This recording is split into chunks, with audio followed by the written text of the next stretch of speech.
Que a bênção do Deus Altíssimo esteja sobre a sua vida. Querido, querida, amigo, amiga, irmão e irmã que acompanha o Ministério Palavra da Cruz. Estamos meditando na preciosa e relevante mensagem de Deus através do profeta Amós, através desta profecia extraordinária que causou grande impacto.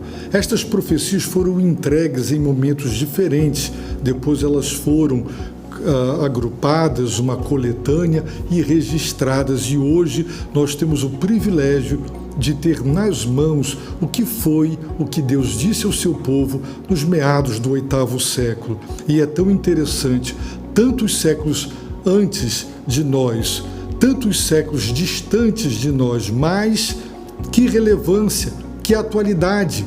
Deus, através de Amós, denunciou os pecados de 7 nações, vizinhas e inimigas de Israel, o reino do norte: a Síria, a Filistia, Tiro, Edom, Moabe, Amon e, finalmente, Judá, o reino do sul.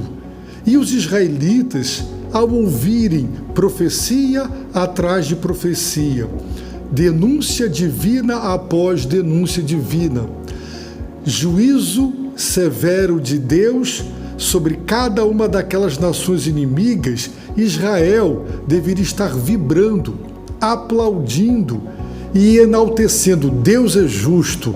Sim, essas nações são pecadoras mesmo e merecem esta justa punição. Agora, eles esperavam que Amós entregasse para eles uma mensagem de vitória. Afinal de contas, nos meados do 8º século, foi um momento de grande prosperidade, de expansão territorial, um momento tão importante, tão próspero, que se assemelhava à época de Davi e Salomão, uma época em que os inimigos vizinhos não estavam, as grandes potências estavam enfraquecidas e não havia guerra.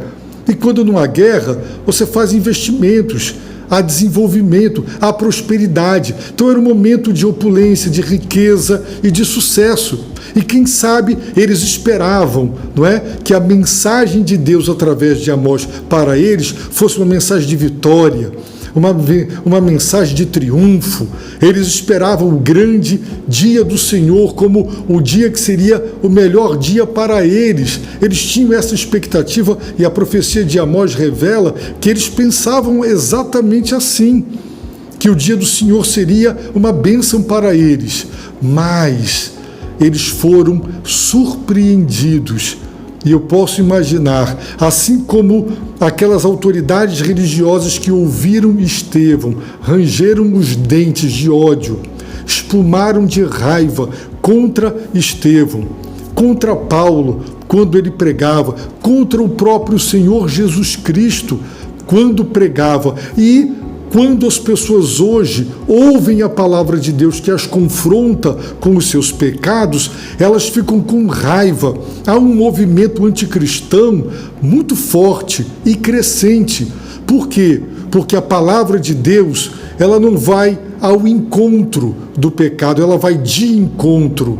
Ela vai ao encontro das necessidades reais do ser humano, que Deus é capaz de suprir com abundância, porque Jesus Cristo disse: eu vim para que tenham vida e a tenham em abundância. Agora, então, Amós se dirige aos israelitas dizendo: assim diz o Senhor. E o que foi que o Senhor lhes disse?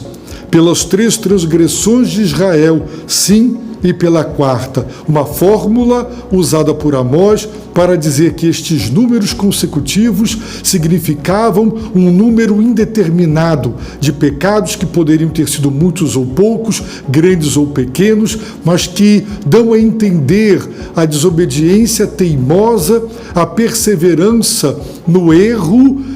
Eles já haviam errado o suficiente, mais do que suficiente, e por isso o Senhor declara: não retirarei o castigo, dando a entender que Deus já estava administrando e aplicando castigos, como tenho dito até aqui, mas brandos e amenos. Com que propósito? Levar o povo ao arrependimento, à conversão.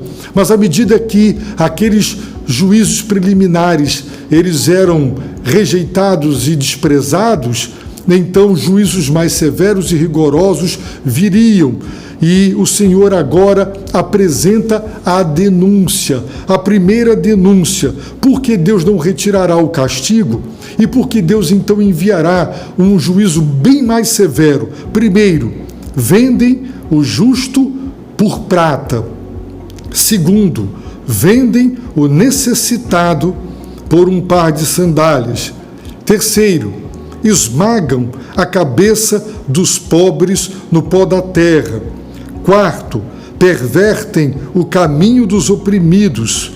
Quinto, um homem e seu pai deitam-se com a mesma moça, profanando assim o meu santo nome.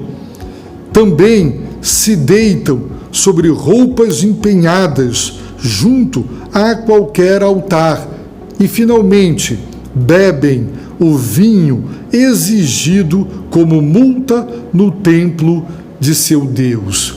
Vamos considerar cada uma dessas denúncias de Deus, quais eram os pecados cometidos por Israel. Em primeiro lugar, diz o Senhor, vendem o justo por prata. O justo é aquele que é correto, reto, íntegro.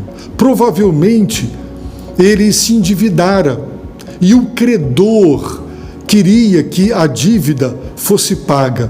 Muitos não pagam porque são caloteiros, são desonestos e são corruptos. Outros porque não tiveram condições de pagar.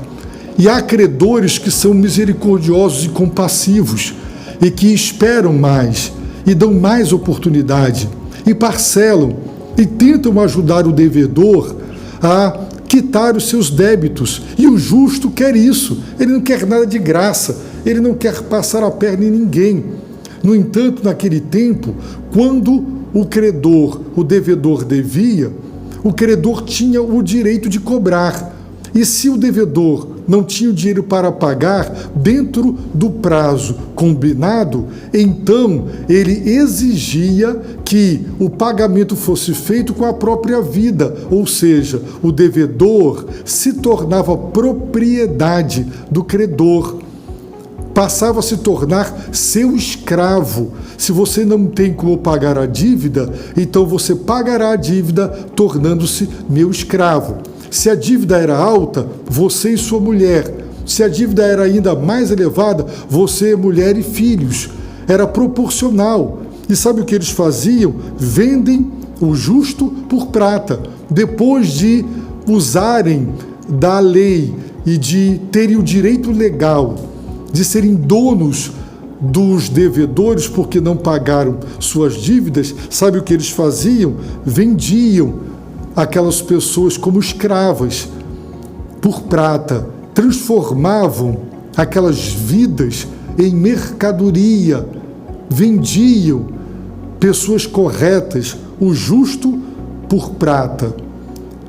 O segundo pecado por eles cometido, vendem o necessitado por um par de sandálias. O necessitado era o pobre, era aquele que contraíram uma pequena dívida, uma dívida irrisória, mas o credor era ganancioso, avarento e não perdoava a menor sequer de qualquer dívida, e por isso ele adquiria o direito legal de ser dono daquela pessoa e vendia o necessitado por um par de sandálias, ou seja, o pagamento era um par de sandálias. A dívida era tão pequena e ele considerava aquela pessoa um lixo, um nada, um trapo, que até por um par de sandálias vendia uma vida, trocavam aquela pessoa por um par de sandálias. Para deixar claro o quanto a vida humana era menosprezada, e por causa deste menosprezo, desta ganância, desta avareza para com o necessitado e o justo. Deus promete seu juízo. Portanto, o que faz de Deus para as pessoas intolerável, o que torna o Deus vivo e verdadeiro intragável para muita gente, é o fato de que Ele se importa como eu trato as pessoas. Se eu sou bom, generoso, compassivo, ou se eu sou cruel, avarento e ganancioso. Se eu trato com as pessoas com todo o rigor, quando tratam comigo, eu quero que as pessoas sejam boas, compreensivas, relevem, entendam a minha situação. Mas quando eu estou na posição de credor, eu não procedo assim. São pecados que atraem a ira de Deus, acendem a ira de Deus. A Bíblia deixa claro que a ira de Deus custa para acender, mas uma vez acesa, ela custa para apagar. Cuidado com a avareza, com a ganância, com a falta de amor ao próximo. Assim sendo, se arrependa dos seus pecados, se converta, seja liberto. O mundo é como é por causa da ganância e da avareza. O dinheiro é a raiz de todos os males. Só Jesus Cristo pode libertar você disso. Portanto, busque o Filho de Deus, pois só nele há salvação.